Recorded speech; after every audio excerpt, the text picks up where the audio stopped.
Hello everyone, welcome to कलयुग पाठशाला। जैसा कि आप सभी जानते हैं कि प्रीवियस क्लास में हमने बाइजेंटाइन कला के बारे में पढ़ा था, तो आज हम पढ़ेंगे रोमनस्क कला के बारे में। तो चलिए स्टार्ट करते हैं। इससे पहले अगर आप चैनल पे नए हैं तो वीडियो को लाइक और चैनल को सब्सक्राइब कर दें। तो चलिए देख लेते हैं रोमनस्क कला के बारे में।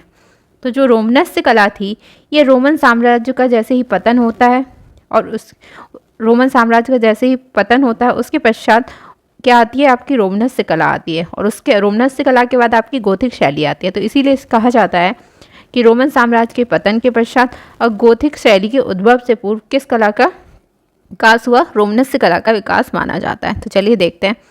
रोमन साम्राज्य के पतन के पश्चात, यानी जो रोमन साम्राज्य था उसका पतन हुआ, उसके पश्चात क्या होता है, तथा गोथिक शैली के उद्भव से पूर्व के काल को, जो पूर्व के संक्रमण काल की जो कला थी उसको क्या कहा गया, रोमनस्क कला कहा जाता है। ठीक है। तो सबसे पहले आपका जैसे ही रोमन साम्राज्य का पतन हुआ उसके पश्चात क्या होता है, रोमनस्क कला आती है, और ये गोथिक शैली से पहले आती है और रोमन साम्राज्य के पतन के बाद आती है। तो इससे क्या कहलाती है, ये जो रोमन साम्राज्य और गोथिक शैली के बीच के संक्रमण काल कहलाता है। इसे क्या कहते हैं, रोमनस्क कला कहते हैं। ठीक है।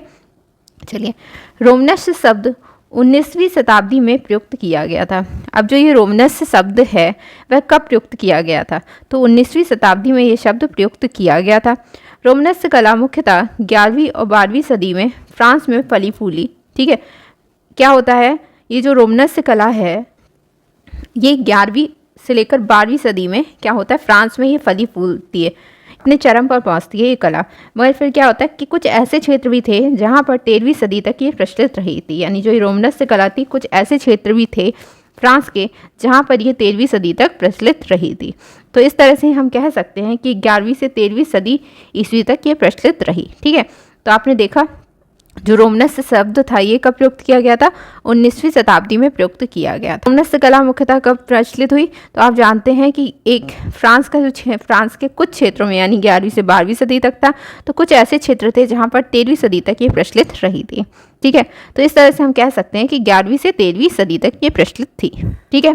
चलिए नेक्स्ट देखेंगे, इस कला का प्रमुख केंद्र। तो रोमनस्क जो कला है इसका कोई प्रमुख केंद्र भी रहा होगा। ठीक है, जहाँ पर ये प्रचलित रही होगी। तो हमने जाना ये कहाँ पर प्रचलित थी, फ्रांस में। ठीक है। फ्रांस, स्पेन, इंग्लैंड, इटली और जर्मन आदि ऐसे स्थान थे जहाँ पर यह कला प्रचलित थी। ठीक है। ये इसके प्रमुख केंद्र कहलाते हैं। यह कला मूलतः थी कैसी, तो ये कला जो थी ये धार्मिक थी। ठीक है। किस पर आधारित थी, ये धर्म पर आधारित थी, इसलिए इसे धार्मिक कला कहा गया। इसमें कला का प्रयोग सौंदर्य मूलक ना होकर उपयोगितावादी था। यानी जो कला थी इसमें सौंदर्य मूलक ना होकर, यानी सौंदर्य पर कम ध्यान देकर उपयोगिता पर ज़्यादा ध्यान दिया गया था, यानी उपयोगितावादी थी। ठीक है। तो इस कला का आपको क्लियर हो गया कि प्रमुख केंद्र कौन कौन से थे। तो सबसे पहला तो आपको फ्रांस याद ही रखना है क्योंकि ये यहीं पर प्रचलित थी 11वीं से 13वीं सदी तक। ठीक है। स्पेन, इंग्लैंड, इटली और जर्मन आदि ऐसे स्थान थे जहाँ पर ये कला प्रचलित थी। ठीक है। ये कला मूलतः थी कैसी, तो ये धार्मिक कला थी। ठीक है। इस कला का प्रयोग किस लिए, सौंदर्य मूलक ना होकर उपयोगितावादी था। ठीक है। अब देखेंगे इस कला का मुख्य विषय क्या था। तो इस कला का मुख्य विषय, तो आपको याद रखना है कि इस कला के मुख्य विषय क्या थे। तो पहला, ईसाई धर्म से संबंधित रही थी। ठीक है। किससे संबंधित रही थी, तो जो ये आपकी रोमनस्क कला है किस धर्म से संबंधित थी, ईसाई धर्म से संबंधित रही थी। क्योंकि ये कला कैसी है, धार्मिक है, तो किस धर्म से संबंधित थी, ईसाई धर्म से संबंधित थी। इसमें मुख्यतः किस पर, वास्तुकला एवं मूर्ति कला विकसित हुई। जो आपकी रोमनस्क कला है इसमें क्या क्या विकसित हुआ था, तो इसमें जो वास्तुकला थी और मूर्ति कला ये ज़्यादा विकसित हुई थी। इसके अलावा अगर बात करी जाए तो चित्रकला, भित्ति चित्रकला और पोथी चित्रण आदि स्वरूप दिखाई देता है। मतलब यहाँ पर जो है वास्तुकला प्रचलित रही है और मूर्तिकला यहाँ पर विकसित हुई थी। ठीक है। पर इसके अलावा भी अगर बात करी जाए तो यहाँ पर चित्रकला भी विकसित हुई है, भित्ति चित्रकला भी देखी गई और पोथी चित्रण आदि भी स्वरूप यहाँ पर देखे गए हैं। ठीक है। नेक्स्ट है, रोमनस्क कला मुख्यतः किससे संबंधित थी, तो ये गिरजाघर से संबंधित थी। किससे संबंधित थी, गिरजाघर से संबंधित थी। धर्म धार्मिक थी। ठीक है। ईसाई धर्म से संबंधित थी। तो ईसाई धर्म कहाँ, किससे, तो ये गिरजाघर से संबंधित होगी। ठीक है। तो रोमनस्क कला मुख्यतः किससे संबंधित थी, गिरजाघर से संबंधित रही है। गिरजाघरों की छतें साधारणतः सुरंगनुमा होती थी। तो गिरजाघर जो था, इसकी जो छतें होती थी वह कैसी होती थी? सुरंगनुमा होती थी, यानी सुरंग जैसी होती थी। और इसमें मेहराब का प्रयोग होता था। किसका प्रयोग होता था? मेहराब का प्रयोग होता था, जो रोमन परंपरा की देन थी। ठीक है, तो यहाँ पर देख लेंगे कि ये कहाँ से संबंधित हो गई। तो ये कला जो है वो गिरजाघर से संबंधित थी। गिरजाघरों की छतें जो होती थी वह कैसी होती थी? सुरंग नुमा हुआ करती थी। और इसमें किसका प्रयोग किया जाता था? मेहराब का प्रयोग होता था। ठीक है, जो रोमन परंपरा की देन थी। ठीक है, मेहराब किसकी देन थी?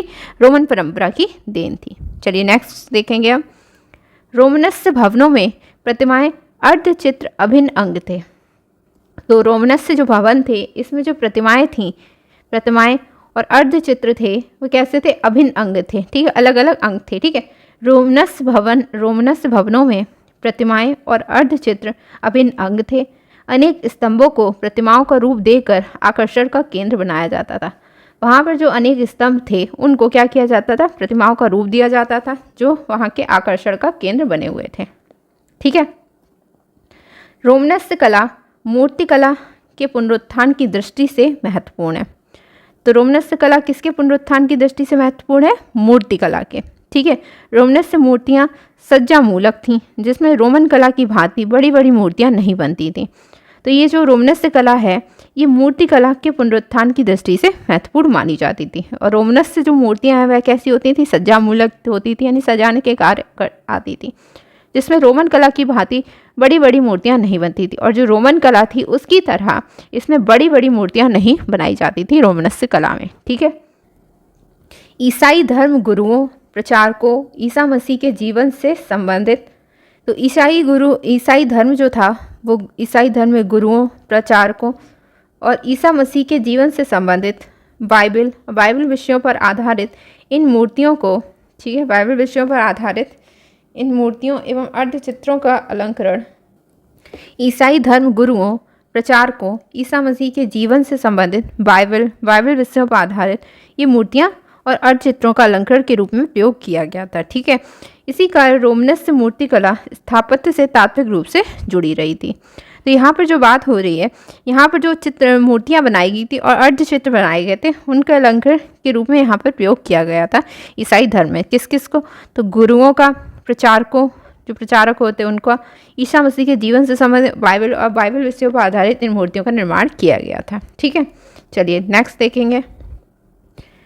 12वीं सदी ईस्वी में, कब? 12वीं सदी ईस्वी में स्पेन में निर्मित सांतो डोमिंगो द सिलोस मठ में थॉमस का संदेश नामक अर्धचित्र है। ये मोस्ट इम्पॉर्टेंट है। ठीक है, मोस्ट इम्पॉर्टेंट। ये जो स्पेन में निर्मित कौन सा चित्र है? थॉमस का संदेश नामक अर्धचित्र यहाँ पर हमें मिला है। ठीक है, और ये कहाँ पर बनाया गया है? तो ये चित्र बना है स्पेन में। और कहाँ पर? तो सांतो डोमिंगो द सिलोस मठ में थॉमस का संदेश नामक अर्धचित्र बनाया गया है। ठीक है, नेक्स्ट है फ्रांस में कहाँ पर? फ्रांस में संत पियरे के गिरजाघर के, ठीक है, संत पियरे का जो गिरजाघर है उसके दक्षिणी प्रवेश द्वार पर, ठीक है, ईसा के वैभव को अर्धचित्र में प्रदर्शित किया गया है। फ्रांस में संत पियरे का जो गिरजाघर है, ठीक है, इसके जो दक्षिणी प्रवेश द्वार है उस पर ईसा के वैभव को किस तरह से दिखाया गया? अर्धचित्र में प्रदर्शित किया। भित्ति चित्रण के लिए यहाँ पर जो भित्ति चित्रण किया गया है रोमनस्य कला में, उसमें फ्रेस्को विधि के साथ साथ किसका? टेम्परा विधि का भी प्रयोग किया गया है। ठीक है, किसका प्रयोग किया गया है? फ्रेस्को विधि का किया गया और साथ ही साथ टेम्परा विधि का भी प्रयोग किया गया है। ठीक है, चलिए नेक्स्ट पॉइंट देखेंगे। रोमनस्य कला के अंतर्गत अपेक्षाकृत पुस्तक चित्रण अधिक है। तो यहाँ पर कहा जा रहा है कि रोमनस्य कला जो है इसके अंतर्गत क्या हुआ है? ज़्यादा से ज़्यादा पुस्तक चित्रण भी किया गया है। ठीक है, पुस्तक चित्रण मुख्य रूप से ईसाई धर्म एवं बैजेंटाइन कला से प्रभावित थी। यानी जो पुस्तक चित्रण रोमनस्य कला में किया गया है वो किससे प्रभावित था? जो ईसाई धर्म था उससे, और जो बैजेंटाइन कला थी उससे। ठीक है, फ्रांस, इटली, जर्मनी, स्पेन पुस्तक चित्रण के प्रमुख केंद्र थे। और पुस्तक चित्रण के प्रमुख केंद्र कौन कौन से थे? जैसे इटली हो गया, जर्मनी और स्पेन पुस्तक चित्रण के प्रमुख केंद्र थे। ठीक है, जहाँ से रोमनस्य कला कमज़ोर होती है वहीं से गोथिक कला का प्रारंभ होता है। ठीक है, जहाँ पर रोमनस्क कला जो चल रही थी जब कमज़ोर होती है तो वहीं से गोथिक कला का प्रारंभ होता है।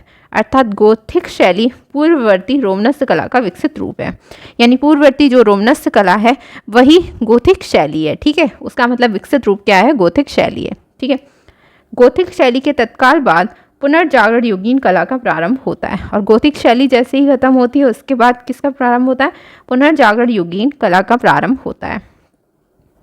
ठीक है, तो रोमनस्क कला के अंतर्गत किसका अपेक्षागत पुस्तक चित्रण अधिक किया गया है, और इसमें भी किससे प्रभावित थी ये पुस्तक चित्रण, तो ईसाई धर्म से प्रभावित था और बाइजेंटाइन कला से प्रभावित था ये पुस्तक चित्रण। ठीक है, और इस पुस्तक चित्रण के प्रमुख केंद्र क्या थे, तो फ्रांस हो गया, इटली, जर्मनी, स्पेन आदि पुस्तक चित्रण के प्रमुख केंद्र थे। ठीक है, जहाँ से रोमनस्क कला कमज़ोर होती है वहीं से गोथिक कला का प्रारंभ होता है। ठीक है, और गोथिक शैली जो है वह पूर्ववर्ती रोमनस्क कला का विकसित रूप है।